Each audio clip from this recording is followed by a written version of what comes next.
예수님이 이 땅에 오신 목적은 하나님의 나라를 이루기 위해서이죠. 그래서 우리의 기도 가운데 하나님의 나라가 하늘에서 이루어진 것 같이 이 땅에서도 이루어지기를 원합니다 라고 고백하고 기도합니다. 자, 그런데 이 하나님의 나라의 특징은 이 삼위일체 하나님이 공존하시는 그러한 공동체다, 그러한 나라다. 자, 그런데 이 삼위일체 성부, 성자, 성령은 서열은 없지만 질서는 있습니다. 자, 교회는 하나님의 나라를 세우는 대리 기관인데요. 결국 교회 안에서는 이 삼위일체 하나님처럼 서열이 없는 공동체지만 그러나 질서 있는 공동체로 추구해 나가야 된다라는 거죠. 그래서 교회는 계급이 없는 공동체입니다. 물론 교회 구성상 여러 가지 직분과 또 직임들이 우리에게 맡겨져 있지만 그것은 어떠한 서열이나 계급을 이야기하는 것이 아니라 그것은 질서 있는 공동체를 세워가기 위해 필요한 조직이다라는 거죠. 그래서 교회가 자유를 추구하지만 그러나 그 속에 반드시 질서가 있어야 된다라는 거죠. 자, 오늘 본문의 말씀은 교회에서 성도들이 어떻게 행동해야 될지를 교훈해 주는 말씀인데요. 사도 바울은 성도들에게 하고 싶은 말이 참 많이 있는 것 같아요. 그래서 그것을 억제하지 못하고 성도들은 이렇게 살아라, 이렇게 행동하라 라고 말씀하고 있는데요. 그것은 그만큼 역으로 에베소 교회의 여자 성도들이 문제들을 많이 일으켰다라고 추정해 볼 수 있습니다. 자, 그러면 특별히 에베소 교회 성도들에게 당부하는 말씀 속에 왜 여인들에 대하여 이렇게 강조하고 있을까요? 그것은 그 당시 어떤 교회의 특성들을 우리가 먼저 살펴봐야 되는데요. 다른 교회와 마찬가지로 이 에베소 교회도 이 영지주의의 그러한 사상과 영향을 또 알게 모르게 받고 있었습니다. 자, 그런데 이 영지주의자들, 즉 영은 선하고 육은 악하다라는 이 사상을 가르치고 주입시키는, 그래서 예수님의 신성은 시인하지만 거룩하신 예수님이 악한 인간의 몸을 입고 이 땅에 오실 이유가 없다. 주님의 육을 부정하는 이 영지주의자들의 특징 가운데 하나가 뭐냐면 이 여자 성도들이 적극적이고 주도적이고 그리고 공격적인 역할을 많이 하고 있었다라는 것이죠.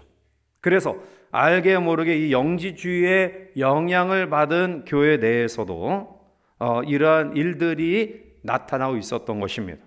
즉 혼인의 문제, 또한 자녀 출산의 포기를 선언하고 요구하는 등 여성들이 그들의 이 성적 역할, 남성의 여성의 그 역할을 극복하고 또 그것을 이겨나가야 된다. 그것을 이제 담대히 개척해 나가야 된다. 이렇게 주장하였습니다. 이에 편승해서 교회 내에 들어왔지만 여전히 그들 마음속에는 이 영지주의의 잘못된 사상을 통해서 그러한 역할들을 감당하려고 했던 거죠.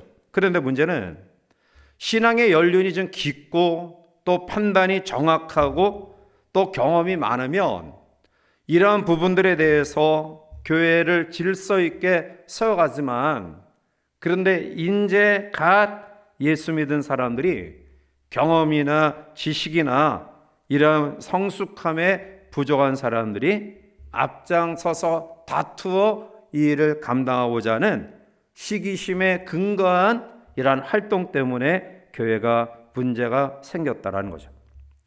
오늘날도 이 처음 은혜를 뜨겁게 경험한 사람들, 그 다음에 신앙생활을 오래 한 사람들 이 관계 속에서 불편한 점이 뭐냐면, 갓 신앙생활하며 정말 획기적인 은혜를 받은 사람들이 눈에 볼 때 세월적으로 시간적으로 오래 신앙생활한 사람들의 신앙이 이거 뭐 차지도 않고 뜨겁지도 않고 미지근한 그런 모습들로 답답한 거예요. 그래서 불평하고 또 그런 모습들을 탓하죠. 그런데 오래 신앙생활한 분들은 여러 가지 경험과 또 다양한 지식 속에서 이제 갓 은혜를 받고 행동하고 생활하는 사람들의 그러한 모습들이 너무나 자유분방하고 경거망동하고 이러한 모습들이 있다라는 거예요. 남을 배려하거나 생각하지 못하고 내가 받은 은혜가 최고다, 그것만이 최고의 은사하며 하나님의 은혜다, 이러한 마음을 가지고 다른 사람을 배려하지 못하는 모습들이 참 아쉽게 느껴지고 있는 거죠. 자, 아무튼 간에 에베소 교회 내에서 이 영지주의 영향을 받은 적극적이고 공격적이고 그리고 또 활동적인 그러한 사람들이 여러 가지 문제를 야기시키기에 오늘 사도 바울은 에베소 교회 성도들에게 교회에서 성도들이 어떻게 단장하며 생활해 나가야 될 것인가를 말씀하고 있습니다. 자, 이 말씀이 시대적으로 또한 우리에게 잘 맞지 않은 그러한 어떤 문화의 발전 속에 다가오는 것도 있지만, 그러나 그 속에 담겨진 그러한 진리만은 예나 지금이나 결코 변함이 없음을 기억하고 오늘날 우리의 신앙의 삶 가운데 적용해야 될 부분들을 발견하고 정말 하나님 앞에 이 질서정연한 교회의 공동체를 아름답게 섬기며 세워가는 우리 모두가 되시기를 바랍니다. 먼저 사도 바울이 요구하는 단장은 외적인 외모의 단장입니다. 자, 우리 9절 말씀을 가서 같이 한번 읽어보시겠습니다. 또 이와 같이 여자들도 단정하게 정절로서 자기를 단장하고 따은 머리와 금이나 진주나 값진 옷으로 하지 말고. 아멘. 사도 바울이 제일 먼저 성도들에게 교훈을 하면서 주신 말씀이 오늘 9절 상반절에 단정하게 옷을 입으라 라는 말씀이에요. 특별히 이 의복, 옷은 여성들과 깊은 관련이 있는 것 같아요.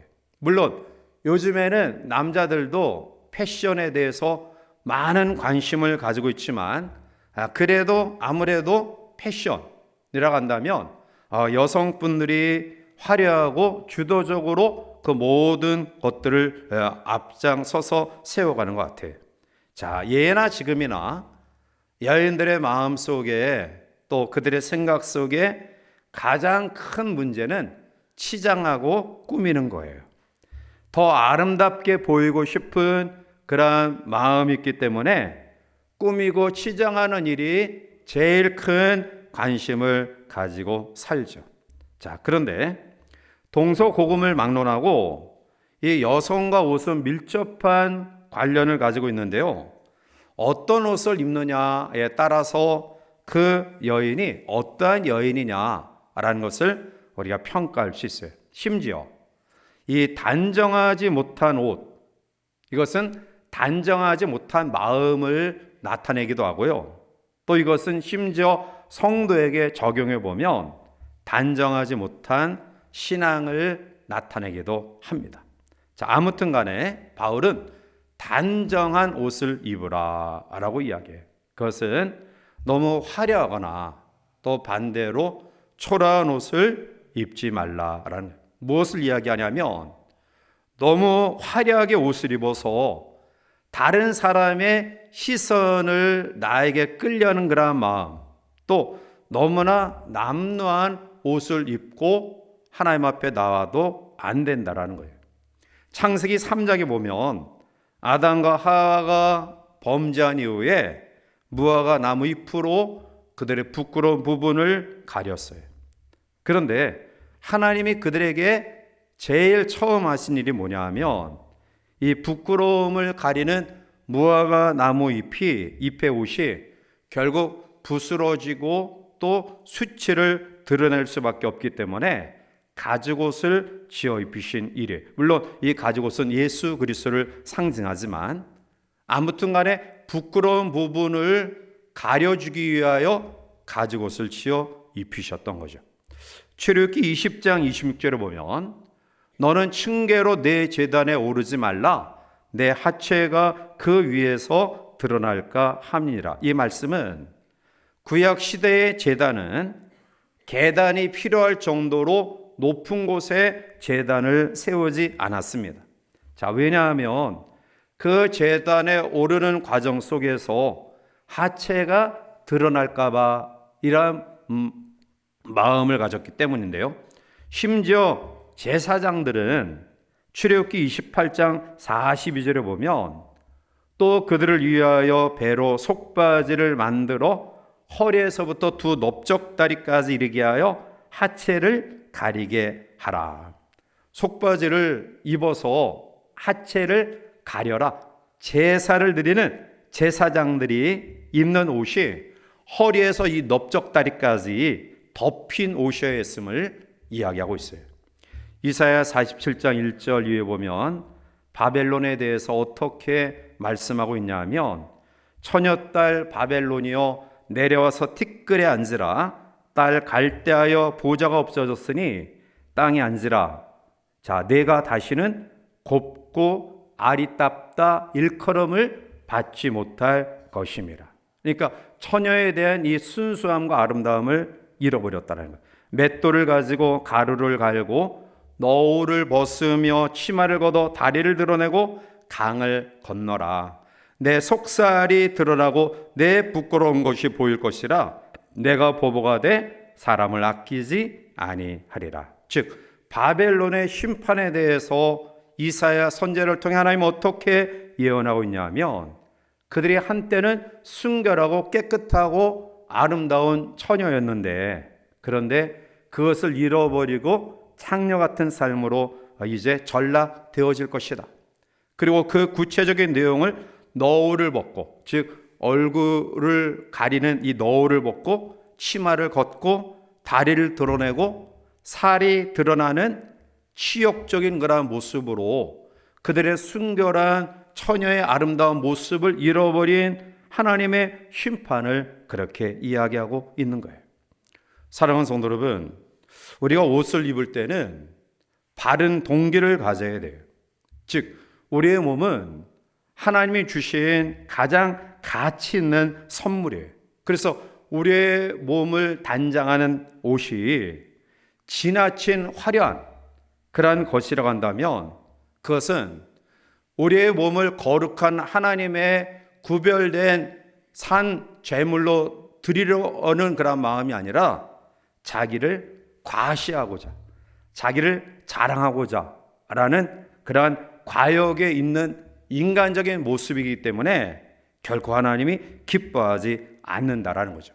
그래서 바울은 로마서 12장 1절에 그러면 형제들아 내가 하나님의 모든 자비하심으로 너희를 권하노니 너희 몸을 하나님이 기뻐하시는 거룩한 산 제물로 드리라. 이는 너희가 드릴 영적 예배니라 말씀. 너희 몸을 따라서 이 몸을 치장하는 이러한 화려한 옷에 사람들의 시선과 관심을 쏟게 하고자 하는 이 잘못된 과시욕에서 벗어나라.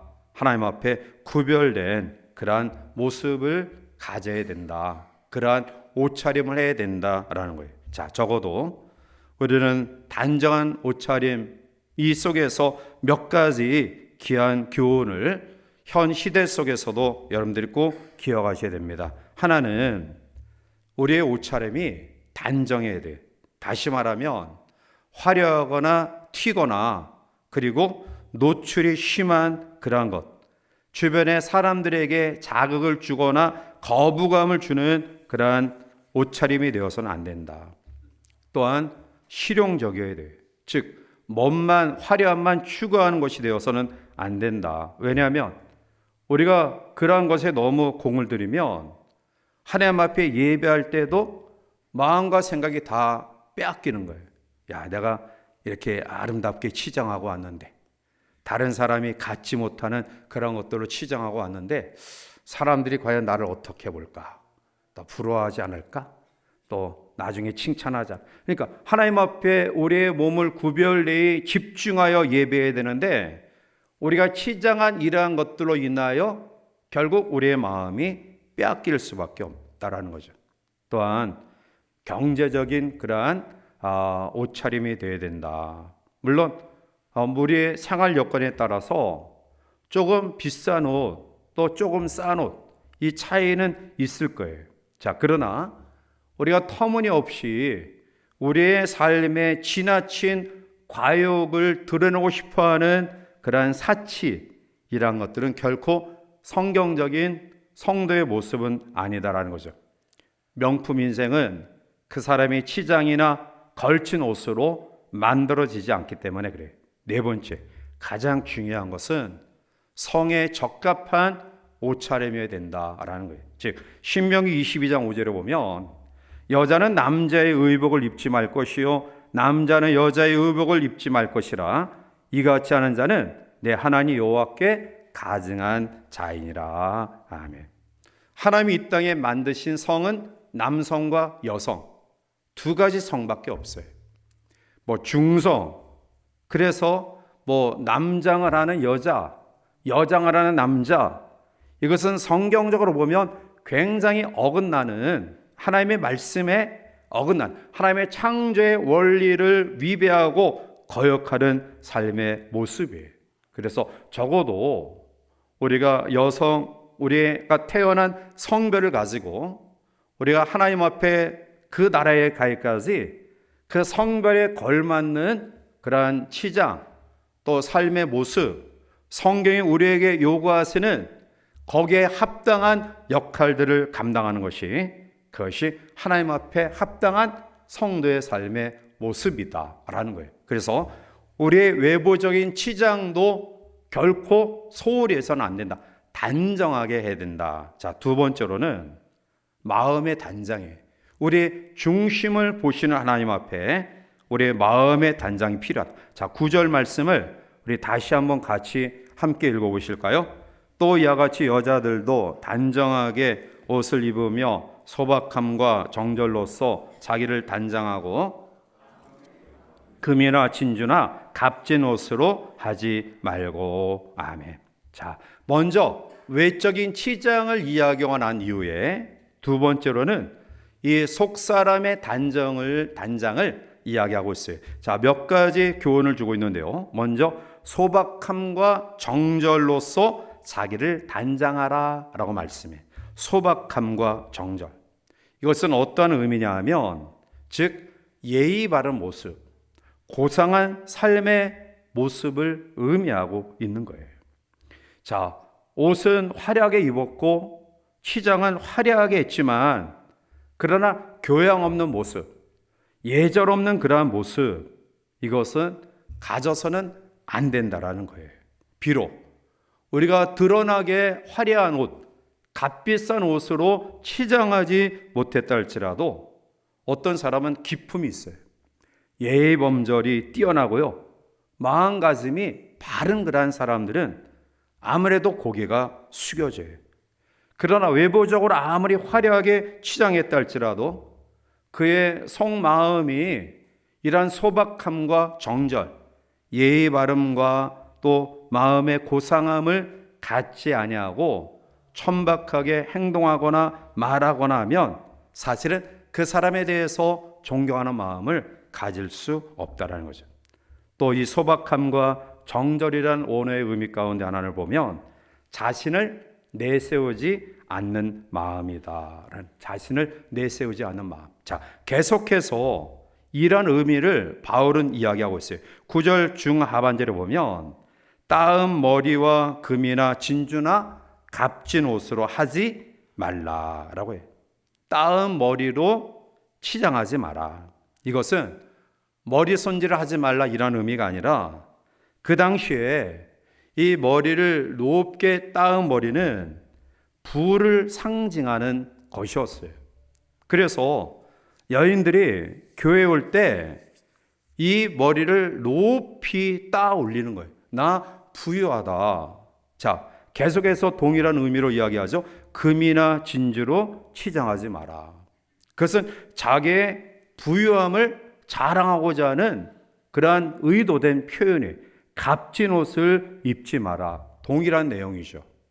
결국은 소박함과 정결함으로 단장하라 라고 이야기하면서 예의 바른 정말 타인의 입장에서 생각하고 자신을 드러내지 아니하는 삶을 살아가는 이 마음의 단장을 이야기하면서 결국은 외부적인 자기의 부를 자랑하는 이러한 모습들을 가지지 말라. 그것보다 더 중요한 것은 바로 소박함과 정절함 그리고 내면적인 아름다움이다 라는 거예요.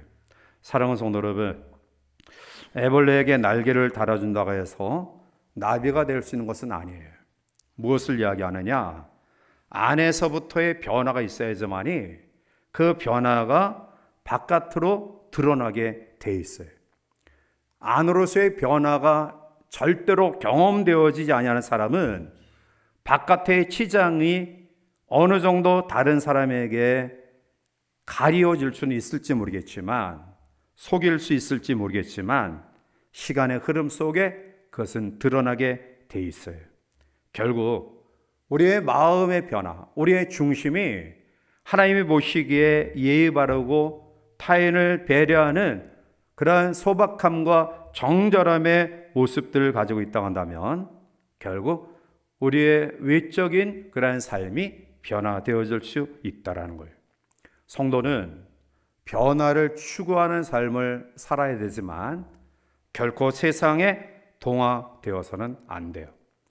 세상에 동화되는 삶이 아닌 세상을 변화시키는 사람, 그것은 우리의 중심과 마음이 하나님 앞에 올바르게 변화되어질 때 빛과 소금의 직분을 감당할 수 있게 되는 거예요. 자, 마지막 세 번째로 외적인 그런 치장, 내적인 마음의 단장, 그리고 연결되어지는 단장은 바로 행동, 실천적인 삶이다라는 거예요. 자, 10절 넘어가서 우리 함께 보겠습니다.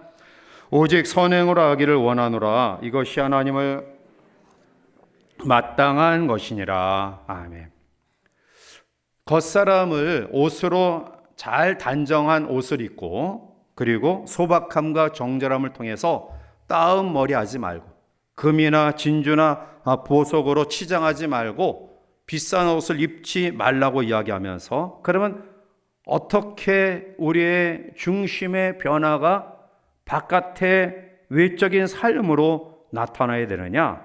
그것은 10절에 선행을 하기를 원한다라는, 즉 외부적인 실천적인 선한 행동을 통해 우리의 마음의 변화, 아름다움을 더 복되게 가꾸어 세워가야 된다라는 거예요. 잠언 11장 22절에 보면 아름다운 여인이 삼가지 아니하는 것은 마치 돼지코의 금골이 같으니라 말씀하고 있습니다. 아무리 외적으로 치장한다 할지라도 소박함과 정절함으로 우리의 내면을 단장하지 아니하고 선한 행동으로 발전되지 아니하는 외적인 치장과 화려함은 돼지코의 금골이 같다. 그것이 어찌 여성도들에게만 해당될까요? 남자분들을 비롯한 우리 모든 성도들에게 해당되어지는 말씀이라고 생각해요. 즉 우리의 삶의 품위와 아름다움은 바로 이 행동 거지에서 나오는 것이지 그가 치장한 옷이나 화려한 장신구로 드러내는 것 아니다라는 거죠. 잠언 31장 30절에 보면 이러한 이야기가 있어요. 고운 것도 거짓되고 아름다운 것도 헛되나 오직 여호와를 경외하는 여자는 칭찬을 받을 것이라. 왜 그렇게 이야기합니까?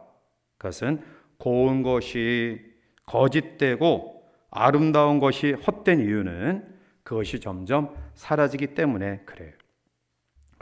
제가 우리 권사님들 또 가끔 신방 가서 그 이제 뭐 걸린 사진이나 그 옛날 사진 보면 그래도 과거에 한때 한가닥 했던 인물들을 가지고 있더라고요. 야, 지금 모습만 보면은 절대로 상상할 수 없는, 야, 이렇게 아름답고 또 날씬하고 또 이렇게 멋있는 그런 모습을 가진 때가 있었구나. 그런데 지금은 이제 백발 꼬부랑 할머니가 돼가지고 이제 볼품이 별로 없죠? 그런데 여러분, 자, 오늘이 가장 아름답다고 생각하며 사시는 것이 가장 복된 삶이에요. 그러니까 여러분, 더 늦기 전에 계속 꽃놀이도 가시고, 그다음에 사진도 찍으시고, 우리 권사님들 가운데 사진 찍자 그러면 아주 그냥 손사래를 치는 분들, 야, 이 늙은, 근데 지금이 최적기예요. 좀 더 늙으면 안 돼요. 그러니까 지금이 가장 아름답다, 이런 생각을 가지시길 바라요. 자, 외적인 아름다움이 사실 사라지는 것은 사실이에요. 그런데 그럼에도 불구하고 내적인 아름다움이 더 하나님 앞에 세워진다고 한다면, 즉 여호와를 경외하며 또 하나님이 원하시는 선행이 점점 많아진다고 한다면 그처럼 아름답고 복된 삶이 어디 있을까요? 우리 모든 그러한 성도님들은 우리의 내면적인 아름다움을 통해 우리의 외적인 그러한 삶이 정말 하나님이 보시기에 또 사람들이 보기에도 고귀함을 줄 수 있는, 칭찬을 받을 수 있는 그러한 삶을 살아가시기를 바랍니다. 자, 그러면 구체적으로 선한 행동을 하는 단장의 삶이 뭐냐? 오늘 11절과 12절에 나타나고 있어요. 자, 11절, 12절 우리 함께 보실까요? 여자는 일체에 순종함으로 조용히 배우라. 여자가 가르치는 것과 남자를 주관하는 것을 허락하지 아니하노니 오직 조용할지니라. 아멘. 자, 이 말씀 듣고 우리 여자 성도님들 너무 기분 나빠하지 마셔요. 여자는 일체 순종함으로 조용히 배우라. 조용할지니라. 이 말씀 들으면서 여러분들 섭섭한 생각 갖지 마시고요. 자, 오늘 디모데가 목회하고 있었던 에베소 교회는 여성도들, 즉 영지주의의 사상을 받은 여성도들 때문에 문제가 자주 일어났어요. 다시 말씀드리면 은사를 받고 성령을 받았다라는 그러한 여인들이 교회의 질서를 어지럽히고 있는 거예요. 예배가 진행되는데 나 하나님의 계시 받았어, 하나님의 음성 들었어 라고 그냥 불쑥불쑥 일어서서 자기가 받은 계시를 자랑하는 거예요. 또 기도 많이 한다라는 그런 분들이 계시와 환상을 보았다고 하면서 잘난 척함으로 말미암아 교회의 경건한 예배와 질서를 무너뜨리는 일들이 많았다라는. 그래서 오늘 바울은 지금 제발 조용히 해라. 제발 조용히 해라. 왜냐하면 바울보다 더 신비로운 체험과 경험을 한 사람이 없어요. 그는 3층천까지 올라갔던 경험이 있었던 사람. 그럼에도 불구하고 그가 하나님 앞에 복음을 전하면서 신비로운 은사나 또 환상이나 그런 것 이야기하지 않아요. 가장 본질적인 예수 그리스도의 십자가의 복음만을 가지고 가르치고 전하고 교회의 질서를 세워나갔던 거예요. 내가 그런 경험 하지 못해서 여러분들 그거 하지 말라고 하는 것 아니다. 엄청난 신비로운 여러분들보다 더 많은 은사와 신비로움을 경험했지만 그러나 교회 공동체는 삼위일체 하나님의 질서 가운데 세워지는 공동체다. 서로 배려하고 다른 사람의 은사를 소중히 여기면서 또 자기가 받은 것에 감사하고 겸손히 섬기는 그런 모습들이 반드시 있어야 된다라는 거예요. 그러면서 여자에게 1절 순종하고 조용히 배워라 라고 했던 이유를 본문 말씀 가운데 보면 두 가지를 이야기하고 있어요. 계속해서 13절에 보면 남자가 먼저 지음받았기 때문이다. 자, 13절 우리 함께 보실까요? 이는 아담이 먼저 지음을 받고 하와가 그 후며. 아멘. 제가 결혼 주례할 때에도 그러한 이야기를 해요. 여자는 돕는 배필이다. 그것이 여자가 실력이 떨어지거나 또 부족해서가 아니라는 거죠. 여러분, 심판에게 모든 선수들이 복종하고 따르는 것은 그 심판에게 그 경기에 모든 권한과 권위를 주었기 때문에 순종하는 거예요. 실수할 수도 있어요. 또한 야구 또 축구에 대한 해석이 다를 수 있고 조금 모자랄 수도 있어요. 물론 그래서는 안 되지만 그럴 수도 있어요. 그러나 그 심판의 권위에 복종하라는 거예요. 남자가 먼저 지음을 받았기 때문에 여자가 순종하라는 것은 여자가 못하기 때문이 아니라 하나님의 질서의 원칙이라는 거예요. 고린도전서 11장 8절과 9절을 보면 남자가 여자에게서 난 것이 아니요 여자가 남자에게서 났으며 또 남자가 여자를 위하여 지음을 받지 아니하고 여자가 남자를 위하여 지음을 받은 것이기 때문에 그렇다. 즉 교회의 공동체는 계급이나 서열이나 차별이 아니에요. 남편과 아내의 관계도 서열의 차이가 아니라 가정 공동체를 이루는 질서 차원에서 주신 하나님의 말씀을 우리가 순종함이 맞다. 자, 두 번째로 14절에 보면 여자가 먼저 죄에 빠졌기 때문이다 라고 이야기죠. 자, 14절 우리 넘어가서 함께 봅니다. 아담이 속은 것이 아니고 빠졌습니다. 아멘. 우리가 잘 알듯이 먼저 하와가 유혹을 받아 하나님같이 되리라라는 사탄의 유혹을 통해서 선악의 기준이 하나님께 있는 것이 아니라 너희들에게 바뀌어야 된다. 그래서 하나님같이 될 수 있다라는 마귀의 유혹에 먼저 하와가 넘어가요. 그리고 그것을 먹고 그의 남편 아담에게 실과를 주어서 먹게 해요. 자, 따라서 이러한 순서를 따지면 하와가 먼저고 다음에 아담이 죄를 범한 것이 돼요. 자, 그렇다고 해서 여자 성도가 잘못됐다 그렇게 이야기하진 않죠. 왜냐하면 누가 죄를 범했느냐? 즉 한 사람의 죄로 이 땅에 사망이 왔다라고 이야기했을 때 그 한 사람이 누구를 지칭하죠? 첫 번째 아담을 지칭하는 거예요. 결국 하와가 먼저 먹었지만 그러나 인류의 대표자이기 때문에 아담이 죄를 졌다라고 이야기하는 거예요. 이런 모든 그런 말씀들을 우리가 조막해 보면 결국 서열, 계급 이러한 차원이 아니라 교회 공동체는 철저하게 하나님의 질서 가운데에 그 공동체가 이루어져야 된다라는 사실을 말씀하고 있는 거예요. 자, 그러므로 오늘 이 말씀 속에서 결론적인 말씀으로 맺어드리는 가장 중요한 바울을 통해 하나님이 우리에게 주시는 여성도들뿐만 아니라 모든 성도들에게 있어서 가장 기뻐하시는 삶의 내용이 뭐냐? 그것은 바로 순종의 삶이다라는 거예요. 순종의 삶이다. 즉 단정한 옷차림은 말씀에 순종하는 표시예요. 화려함 그리고 값비싼 것으로 모든 스포트라이트를 자기가 받고 나 우월하다, 나 부자다, 나 너희들과 다른 그런 차원의 삶을 살고 있다라는 자기 과시가 아니라 단정한 옷차림, 그것은 나의 영광이 아닌 하나님의 영광에 관심을 표현하는 하나님이 원하시는 신앙의 아름다운 삶의 모습이에요. 내적인 단장도 마찬가지예요. 소박함과 정절함, 머리를 높이 따서 부를 상징하는 그런 것 좀 하지 마라. 금이나 진주나 보석으로 치장해서 나 이렇게 부유하게 살고 있어. 그거 하지 마라. 화려한 옷, 브랜드 있는 정말 값비싼 옷을 입고 그 브랜드 저기도 떼지도 않고 그냥 드러나게 나 이 비싼 옷 입고 그거 제발 하지 마라. 그게 하나님 앞에 뭐 그렇게 중요하냐. 그것에 관심을 쏟게 하고 내 신경을 쏟게 하기보다는 우리의 중심, 마음의 단장이 필요하다.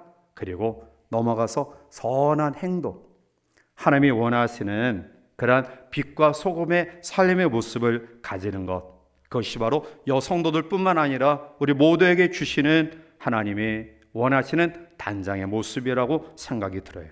그러므로 오늘 이 밤 교회 공동체는 질서, 삼위일체 하나님의 질서가 반드시 확립되는 공동체여야 된다. 그래서 받은 은사, 또 달란트, 직임, 직분 우리 모두가 다 달라요.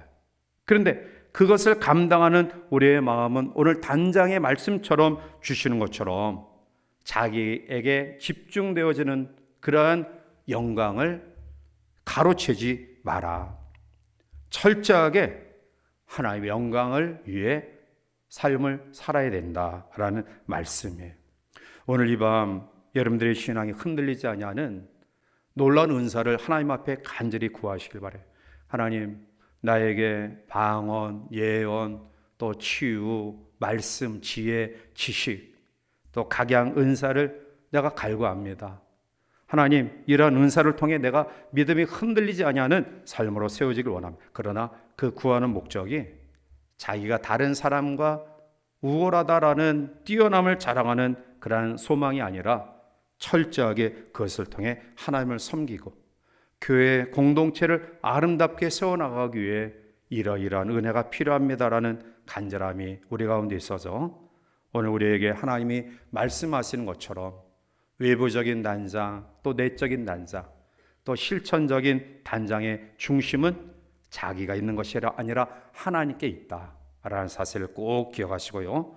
우리가 부유하게 산다, 가난하게 산다, 또 여유 있게 산다, 그렇지 못하다, 이것이 옳고 그름을 판단하는 그런 기준이 되어서는 절대로 안 되죠. 하나님께서 우리에게 주시는 대로 우리의 중심이 하나님이 원하시는 삶의 모습으로 또 무장하는 우리 모두가 되어서 또 우리의 마음속에 또 최선을 다하여 하나님께 예배하고 섬김의 속에 또 기쁨과 감사가 충만한 그런 모습들로 다시 한번 재무장하는 우리 모두가 되시기를 주님의 이름으로 간절히 축원해 드립니다.